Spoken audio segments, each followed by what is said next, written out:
College की sad love story. College का पहला दिन था। सभी के सामने नए नए चेहरे थे। सभी लोग इन्हीं नए चेहरों से अपनी पहचान बनाने में लगे थे। सभी एक दूसरे से अपना परिचय करा रहे थे। तभी कॉलेज के पहले दिन का हमारा पहला क्लास शुरू हुआ। क्लास से पहले चल रहे इंट्रोडक्शन के सिलसिले को मैम ने और आसान बना दिया। उन्होंने आते ही सबसे पहले सबको अपना इंट्रोडक्शन सबके सामने देने को कहा। सभी स्टूडेंट एक एक कर अपने बारे में बता ही रहे थे।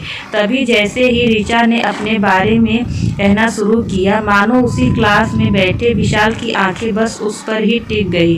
विशाल बड़े ही गौर से ऋचा को इंट्रोडक्शन सुनने लगा और उसे एक टक देखने भी। ऋचा के बैठ जाने के बाद भी अब विशाल की नजरें तो बस ऋचा पर ही टिकी रह गई। कॉलेज के दूसरे दिन भी जैसे ही विशाल कॉलेज आया, उसकी निगाहें तो मानो बस ऋचा को ही ढूंढ रही हो। विशाल ने ऋचा से किसी भी बहाने से बात करने की कोशिश बहुत की, लेकिन उसे कोई मौका नहीं मिल पाया। ये सिलसिला काफ़ी दिनों तक चलता रहा। तभी एक दिन कॉलेज में एक असाइनमेंट के लिए ग्रुप बनाया गया, जिसमें ऋचा और विशाल का नाम ही एक में ही ग्रुप में था। ये सुन विशाल बहुत खुश हो गया। आखिर अब उसे ऋचा से दोस्ती करने का मौका जो मिल गया, और वो इस मौके को किसी भी हाल में गंवाना नहीं चाहता था।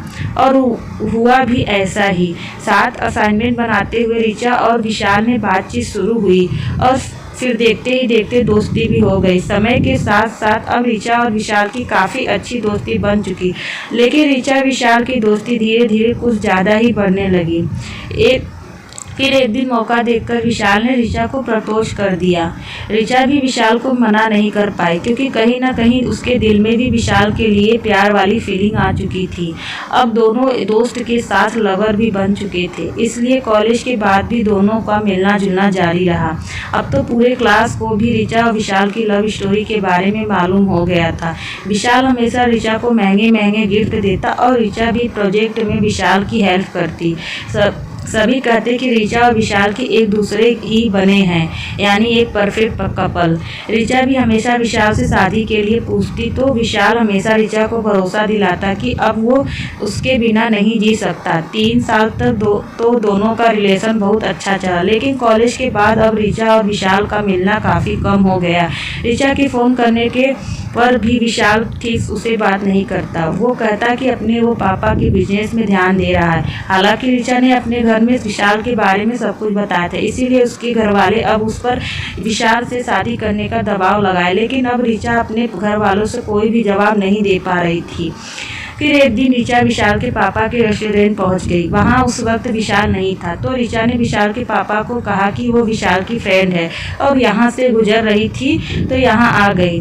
मैंने किसी तरह उसका नाम जाना और जल्दी से विशाल के पापा ने ऋचा को बैठाया कर वेटर को कुछ खाने पीने की चीज़ें लाने को कहा। बैठकर बातें दोनों कर ले। विशाल के पापा ने कहा, बेटा तुम आ रही हो ना विशाल की शादी में? ये सुनते मानो ऋचा के कानों में विश्वास ही नहीं हुआ।